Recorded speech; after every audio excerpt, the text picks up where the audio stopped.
दोस्तों, ओम नमो भगवते वासुदेवाय नमः।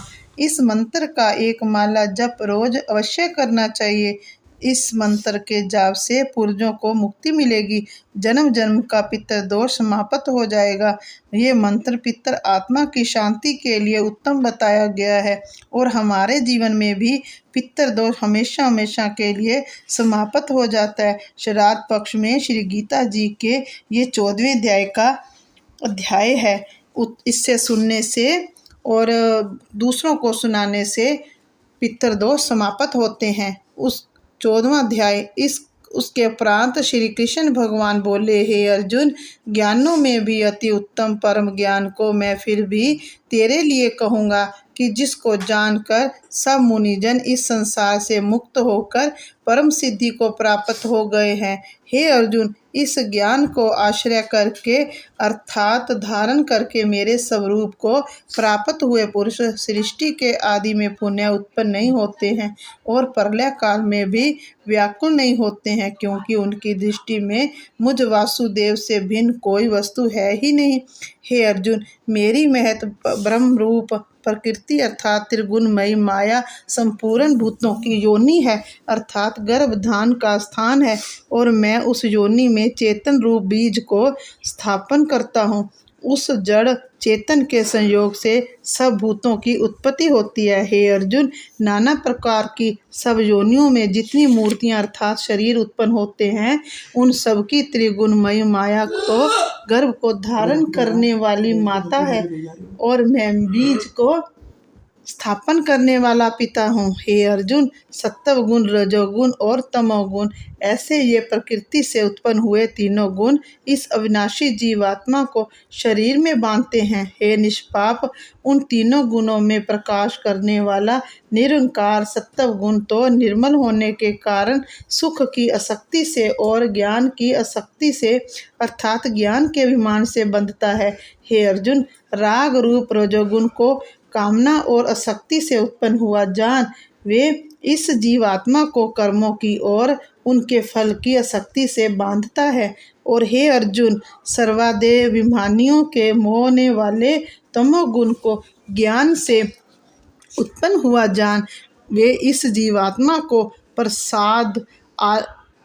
प्रमाद आलस्य और निंद्रा के द्वारा बांधता है, क्योंकि हे अर्जुन, सत्वगुण सुख में लगाता है और रजोगुण कर्म में लगाता है तथा तमोगुण तो ज्ञान को आच्छादन करके अर्थात ढक के प्रमाद में भी लगाता है। और हे अर्जुन, रजोगुण और तमोगुण को दबाकर सत्वगुण होता है अर्थात बढ़ता है तथा रजोगुण और सत्वगुण को दबाकर तमोगुण बढ़ता है।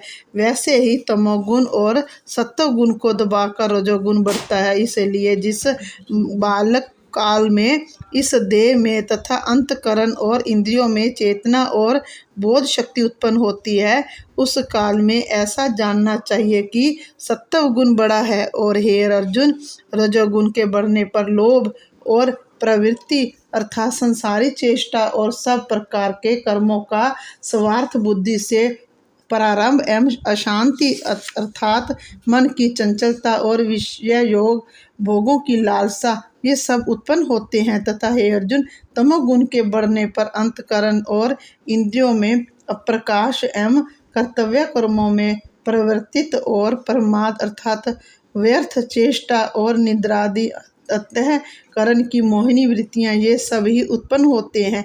हे अर्जुन, जब ये जीवात्मा सत्व गुण की वृद्धि में मृत्यु को प्राप्त होता है, तब तो उत्तम कर्म करने वालों के मल रहित अर्थात दिव्य सर्वादि लोकों को प्राप्त होता है। रजोगुण के बढ़ने पर अर्थात जिस काल में रजोगुण बढ़ता है, उस काल में मृत्यु को प्राप्त होकर कर्मों की आसक्ति वाले मनुष्य में उत्पन्न होता है तथा तमोगुण के बढ़ने पर मरा हुआ पुरुष कीट पशु आदि मूढ़ योनियों में उत्पन्न होता है। क्योंकि सात्विक कर्म का तो सात्विक अर्थात सुख ज्ञान और वैराग्य आदि निर्मल फल कहा है और राजस कर्म का फल दुख एवं तामस कर्म का फल ज्ञान कहा है। इस सत्व गुण से ज्ञान उत्पन्न होता है और रजोगुण से निस्संदेह लोभ उत्पन्न होता है तथा तमोगुण से प्रमाद और मोह उत्पन्न होता है। ऐसे ज्ञान भी होता है। इसलिए सत्व गुण में स्थित हुए पुरुष सर्वाधिक उच्च लोकों को जाते हैं और रजोगुण में स्थित राजस पुरुष मध्य में अर्थात मनुष्य लोक में ही रहते हैं। एवं तमः गुण के कार्यारूप निद्रा, प्रमाद और आलस्य आदि में स्थित हुए तामस पुरुष अध्योग गति को अर्थात कीट, पशु आदि नीच योनियों को प्राप्त होते हैं।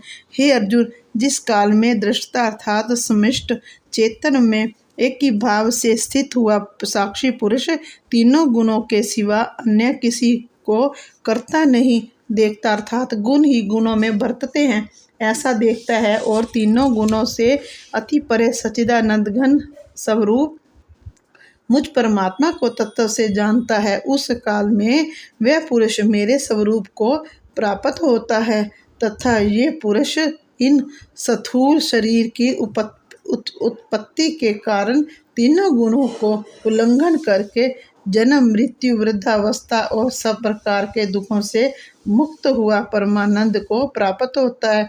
इस प्रकार भगवान के रहस्य युक्त वचनों को सुनकर अर्जुन ने पूछा कि हे पुरुषोत्तम, इन तीनों गुणों से अतीत हुआ पुरुष किन किन लक्षणों से युक्त होता है और किस प्रकार के आचरणों वाला होता है तथा हे प्रभु, मनुष्य किस उपाय से इन तीनों गुणों से अतीत होता है। इस प्रकार अर्जुन के पूछने पर श्री कृष्ण भगवान बोले, हे अर्जुन, जो पुरुष सत्व गुण के कार्य रूप प्रकाश को और रजो गुण के कार्य रूप प्रवृत्ति को तथा तमो गुण के कार्य रूप मोह को भी ना तो प्रवृत्त होने पर बुरा समझता है और ना निवृत्त होने पर उनकी आकांक्षा करता है तथा जो साक्षी के दृश्य स्थित हुआ गुणों के द्वारा विचलित नहीं किया जा सकता और गुण ही गुणों में बरतते हैं, ऐसा समझता हुआ जो सच्चिदानंद घन परमात्मा में एक ही भाव से स्थित रहता है एवं उस स्थिति से चलायमान नहीं होता है, जो निरंतर